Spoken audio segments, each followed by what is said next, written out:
put some music on. What do you think? This is the funeral?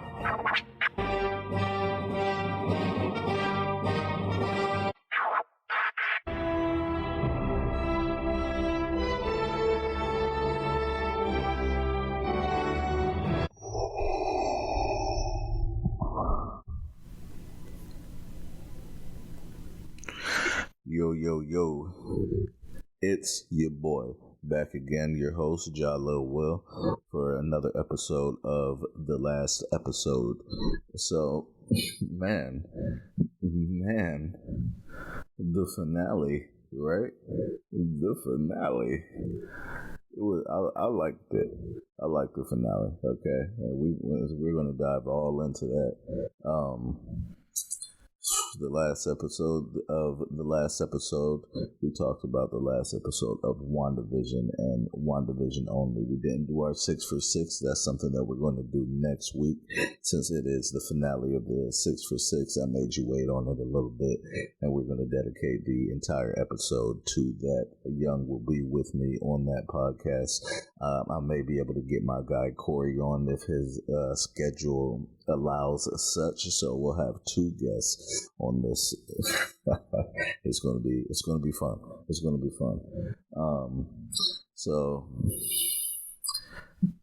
the fight, man. One more thing, right? One more thing. I mean, it still applies to WandaVision and the episode. There's a lot of people that were upset about the episode because it didn't fulfill some type of whatever conspiracy that they were speculating on. And that's your problem. You know, that's the problem with you. Some of you who either you just know from the comic books more than the rest of us about the characters and how the story you believe is supposed to play out based on whatever you read.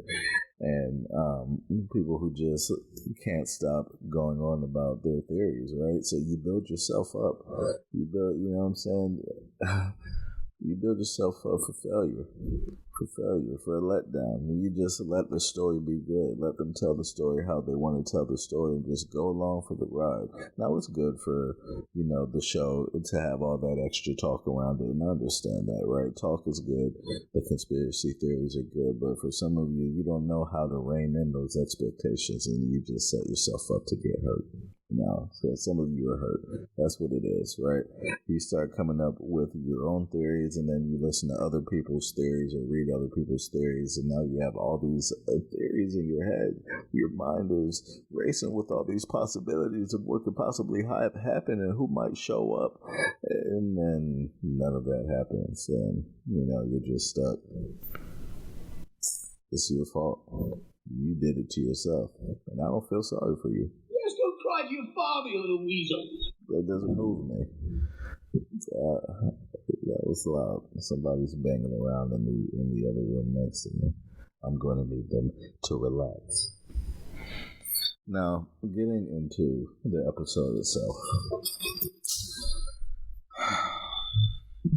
Monica is where I want to start today. She's a very interesting character. I liked her. She was fun. She was a strong character. In the end, I thought that she was going to have something to do with the resolution, but she really didn't. She was just kind of there. And but that's cool, because we just got a little origin thing going on for her powers and, her story leading into whatever she's going to be into next, Captain Marvel 2 or whatever they're going to do with the character. She was right and wrong about a couple of things. Like in the show, we talked about how some of the things that she was saying was, and everybody was saying for that matter, was speculation on what they thought was going on in the Hex. But she was right when she said that it was Wanda, controlling all of it. I questioned that a little bit just because I still was thinking that at the time there might be someone else at play here, that was controlling Wanda, but that wasn't really the case. Was it? It was just Wanda, so she was right on that. But she did say as well something she was wrong about, that the kids were real, right? She said everything in there is real. That obviously was not the case. The kids were not real. Let's see. And I mean, that's just the crux of it. Like I said, there's only a couple of things there, but I thought that was worthy of note. And it addressed something that I was wrong about. And of course, you know what I'm saying? You gotta admit it when you're wrong. I was wrong. There's nothing wrong with that. Now, when we get into the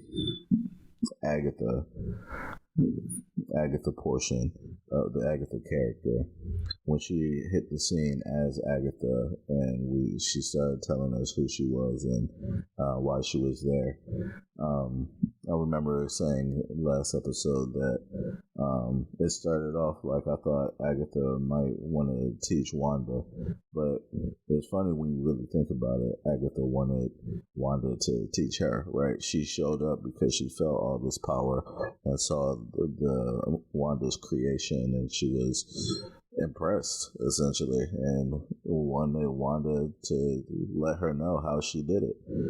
And that's kind of why she got upset when she said she didn't know how she did it, and she had to smack her around a little bit and all that shit.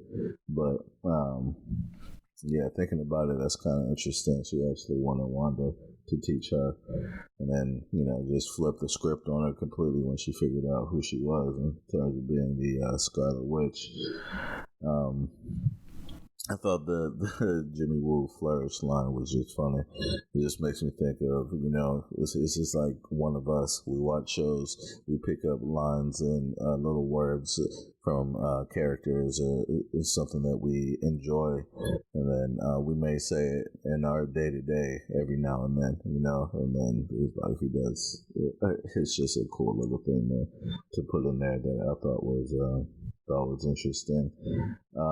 The scene with Monica and Ralph Boner, they had to go with that name, huh? Ralph Boner. When he said that, "Are you a fan of Steven Seagal?" I about lost my shit. I was a Steven Seagal fan back in the day. Oh, Steven Snap-a-Limb Seagal. If you ever watched his movies back in the day, this dude was so quick to break somebody's arm or break somebody's leg. He didn't care at all if they would ever walk again, if they'd ever drive again, you know, write again, whatever. This dude was ruthless. He didn't care. Don't care. Couldn't care less. Never cared. Oh my god. You know, I'm not a pro or anything like that when it comes to wrestling or, you know, MMA, but Monica's takedown on Ralph Boner was A1. The form looked nice. I mean, I thought it looked nice. It was a nice little takedown there. Looks like she's starting to, you know, get a handle on those powers a bit. I don't know how she knew. If she, you know, lit her eyes up, that she'd be able to see something, like something would stand out to her. But I guess that's the forecast, I guess, or the foreshadow from when she first came in to the Hex, and she was all glowy and shit, and her eyes was doing that thing, and she looked up at kind of like the power lines, and they looked, you know, colorful, essentially, like they popped to her. So I guess that was a bit of there's a connection there when it comes to that. You know, now we know how Agatha was controlling fake Pietro. And what's interesting is that she needed a necklace to do it, right? Because as we see with Wanda didn't need a damn necklace and none of that shit to control anybody. She was just doing it. And so, like, that's an immense amount of energy and power that you're exhibiting, right? Agatha should have known she was going to lose the fight in the end, right? You even told her that she's powerful than the Sorcerer Supreme. Are you more powerful than the Sorcerer Supreme? Yeah. Do you really want the problems with Doctor Strange? I don't think you do. So, I mean, so you thought that you were going to just beat her off of being more crafty, right? Having more knowledge overall about the craft. and she overwhelmed you with sheer force, right? It's like Zion Williamson, right, the basketball player for the New Orleans Pelicans. Some people, they think that, they thought that, only rather, they know better now, that he wasn't going to bully them like he bullied the kids in college, because they're grown men up there in the NBA. And sure enough, you're getting bullied because he's a big boy. That's Wanda. She a big girl, right? And she overpowered you despite your knowledge and craftiness and being in the game for a long time. You don't know Zion Williamson. This is also only his second year in the league, so the fact that he's new to the league and Wanda's newer to learning more details of the craft, it makes the comparison that much work that much better. Now, Agatha, when they were going through, right, the fight was fun, right? The back and forth, the explanations, everything that went into it, even with Vision too, Vision on White Vision, was dope. It was a great fight. Like the fighting with Vision's abilities, that was a crazy fight. That shit was wild as hell. They were reaching into each other's bodies and shit. Like, what the hell? I don't want to fight nobody that can do that shit. The torches and pitchforks reference that Agatha used when she was referring to the agents, that's a little nod to the Salem witch trials thing that we talked about before. Has to be, right? Has to be. And she started talking about the book, called it The Dark Hold. What I say? I told you guys that it was The Dark Hold, but she called it The Book of the Damned this time. This doesn't surprise me that they went with a slightly different, name for it. You look it up, it's the Book of the Damned. I guess it's the Book of Sins. It's, all of that. It's what you don't want people to have their hands on. And it's just, like, honestly, guys. Honestly, it showed a robot with artificial intelligence how to create a portal to another dimension, a dark dimension. Like, yo, this isn't a good book. It's not a good book. Okay. Some I thought was interesting, the way that the people didn't actually attack Wanda when Agatha released them from Wanda's influence. Now, I just wonder about that. Is that fear just because you know how strong Wanda is? Or do you think it's they understand the grief, right? Some of them are confused. You have the guy who's talking about he doesn't even remember why he was resisting Wanda in the first place, right? But still, you understand that you were under somebody else's influence. So when you get free of that, wouldn't you be angry, right? They were pleading with her. And I'm wondering, are you trying to plead to her good side because you do understand the grief? Because they can feel her grief. Like I said, they have her nightmares when they sleep, when she lets them sleep. And the forcing the kids to stay in the room all the time, too. That's terrible. That's wild. How does that work logistically? What about the bathroom? Do they get bathroom breaks? Do you magic away their need to use the bathroom? How does that part of it work? I don't know. Maybe I'm thinking too much into it. I probably am. That's just me being me, baby. That's just me being me. So, the people, they're tied to her. And I think that's also the metaphor of what they were doing when they all started choking, right? She wasn't really doing that on purpose, but with all them pleading with her, coming around her like that, ganging up on her, she felt suffocated. And so then they started feeling suffocated. Like the link is just that powerful. That's the theme. you know what I'm saying, of this episode too. The power of Wanda. It's crazy, right? The power exceeds the Sorcerer Supreme. I mean, that is a big deal. I think about the scene within in Infinity Wars when Doctor Strange fought Thanos, and wondering if Thanos would be able to handle. If he would be able to handle Doctor Strange without the stones. Everything that he did to counter what Strange was doing, he used the stones. So if he didn't have the stones, would he be able to handle the kid? I don't know. It'd be tough. He doesn't really have any powers to, so it'd be tough for him, I would think. He could have.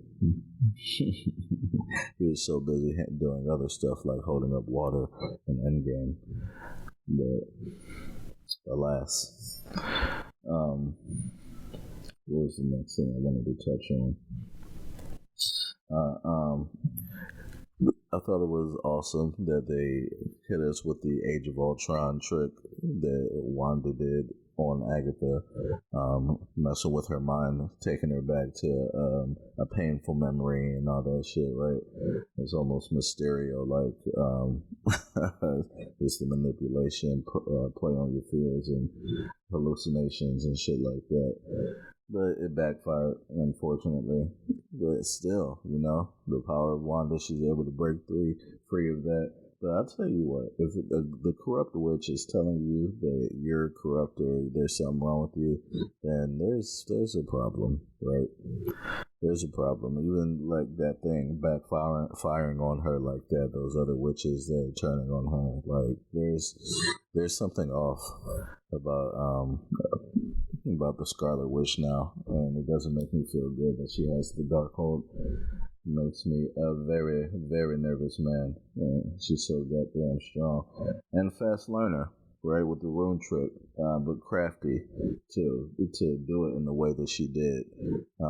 Willing to give some to make sure that she didn't catch on. Agatha didn't catch on to what she was actually doing. And hey, that's something that I've been told growing up from my pop when it comes to fighting, right? Sometimes you gotta take some to give some. You just have to be ready for that at all times. Okay?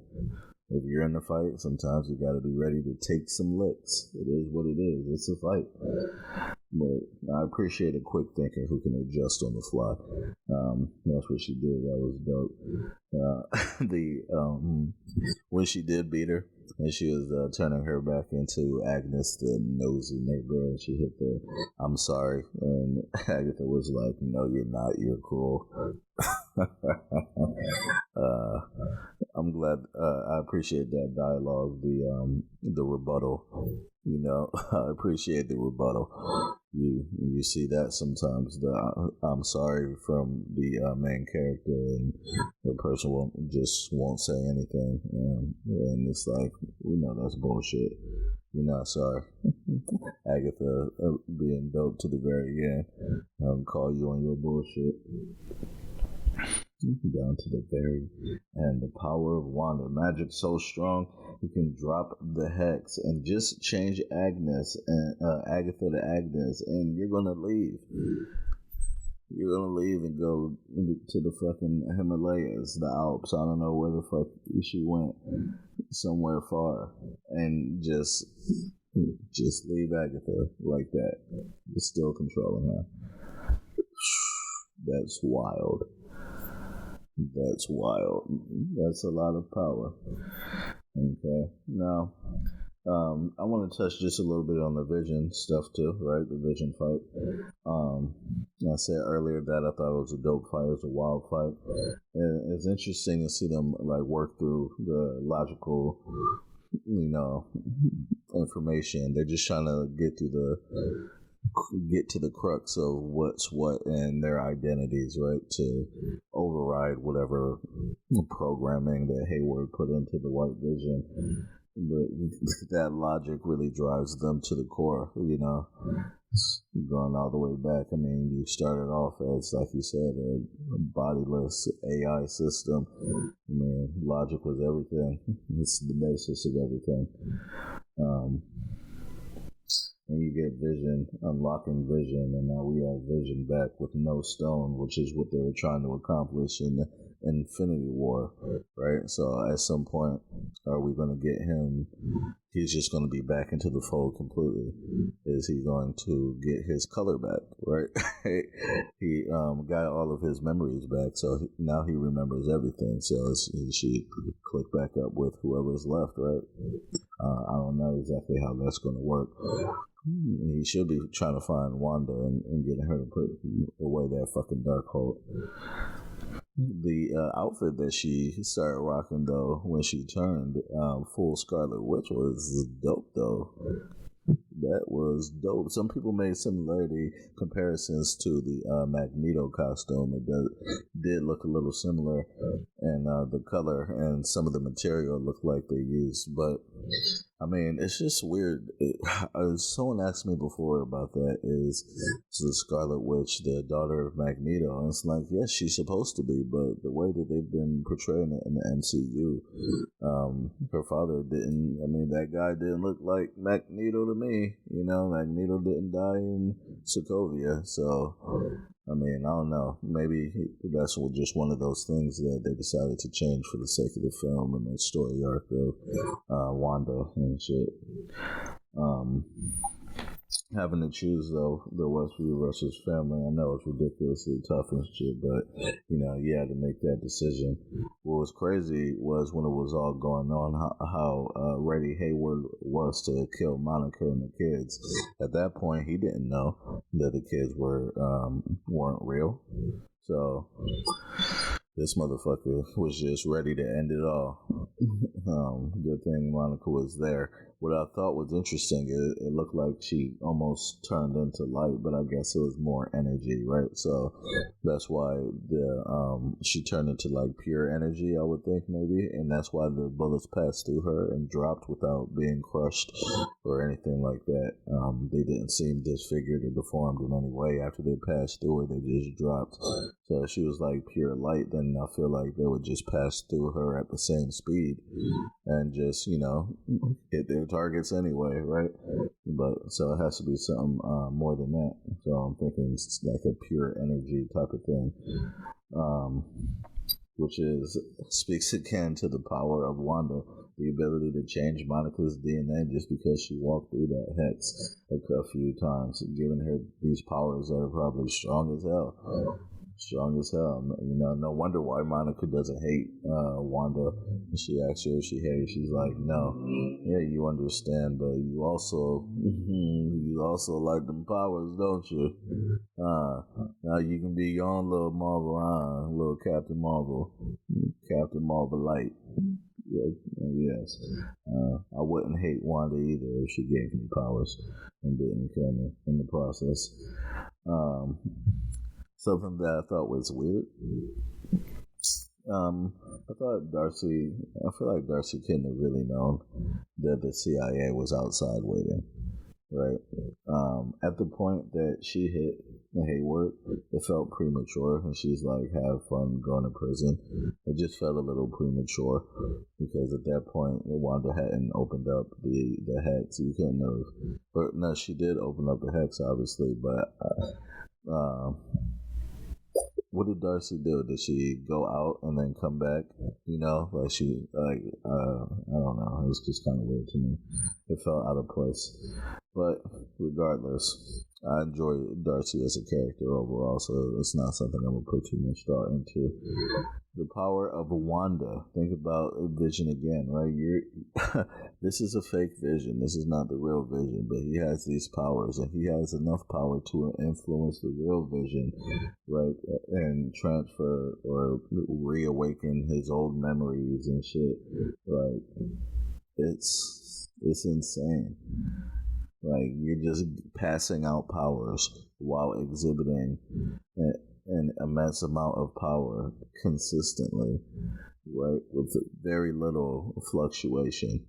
And some of the fluctuation that was happening was fucking downright sabotage from Agatha Harkness all along. That's crazy. It's crazy. I appreciate them putting the kids to bed before, the kids had to disappear with the hex closing in around them. That was nice, sweet for them to do it like that. And let the kids, don't tell them what's going on, just let them go peacefully in their beds. It was very kind. Very, very kind. I appreciate that. Now, both Wanda and Vision's words at the end were so deep. They were so deep. Damn near poetic. A great performance from both actors, Paul Bettany, Elizabeth Olsen. Just phenomenal performances. I think it was a great show. It was a love story, man. It was a sitcom, a rom-com, an action, and a suspense show, all tied into one. And it was magnificent. Now, before I just ask a couple of questions and talk about what I think, but there's one more thing that bothered me. I didn't like the line at the end. I almost forgot to mention it, right? You know, guys, I can be a little all over the place sometimes. That's my mind.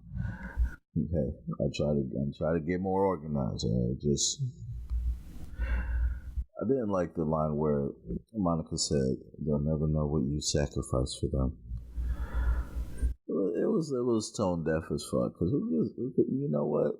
Don't give me that. What you just did to me and my family. Like, stop it. Okay, what type of shit is that? You'll never know. They're fake. You're fake. You losing Vision had nothing to do with us. Okay? You come make a fake Vision and children, and I'm supposed to forgive you or think that, you deserve sympathy. No, I feel sympathy on the outside because I love Wanda. They don't know Wanda. I don't know her at all. Wanda was on the right track with the "it wouldn't change how they see me" line, but she should have added "and it shouldn't," because it shouldn't change anything about how they feel about her. Just to take over somebody's mind like that, nah. Nah. There's no explaining that away. It doesn't matter what happened. Now, cutscenes at the end, right? It will be fun to see what happens next with Monica, Captain Marvel 2, or whatever it's going to be, Doctor Strange, the Multiverse Madness joint. I'm very excited to see her progression as a character. Wanda with the Darkhold, seeing and hearing her kids. Bro. I'm not sure if she saw him, but hearing him, the Darkhold can give her a path to bringing them back. I believe that it has that ability as well. I mean, like I said, you can open portals and all types of crazy shit with that motherfucker. Mm-hmm. So what's next for her? Does she turn evil? Because I'm telling you, that book corrupts minds. Now, where did Herb go? We haven't seen Herb since the Halloween episode. Man, that bothers me. I want to know where Herb went. And where did White Vision go? What is he going to do now? These are some of the questions we need answers to. Hopefully we'll get them. I don't know if this is going to be a one-season thing, that it's just a part of the progression and the timeline, and that's all we're going to get in this regard, or if we're going to get more seasons. But I would love more seasons. I very much love more seasons. Now, on the next episode of the last episode, we're going to talk about the 6 for 6. we will have the finale. We'll go through the entire list again. We'll reveal the final 6. We'll talk about them with Young, hopefully with Corey as well. They'll tell me how much they hate my list, and it's going to be fun. I love it. I can't wait. Don't forget to follow me on Twitter. Follow me on Instagram at JaLilWill. Subscribe to the pod, like it, rate it for me. Leave a review for your boy and let me know if you appreciate and like the pod. If you think that the pod could be better and how it could be better, because I got you. We're here for the long haul. Okay, I'm gonna be with you during the break until we get Falcon and the Winter Soldier, and then of course we're gonna be doing the pod on those episodes as well. I can't wait. That's going to be dope. Loki's going to be dope. The Black Widow movie, I'll do a pod on that. That's going to be dope. I will go to the movie theaters to see it. I haven't been to the movies in over a year, and I love going to the movies. I miss going to the movies. I will be going to the movies to see Black Widow when it drops. If it drops in May, hopefully I have my vaccine shot by then. If not, then, hey man, we just mess up. I'm going to the theater to see the Widow. Bet that. Alright? Now, it's been fun. I appreciate y'all who've been rocking with your boy listening to the pod. I hope you enjoyed this episode. And you know how we do. Sun's getting real low. We out.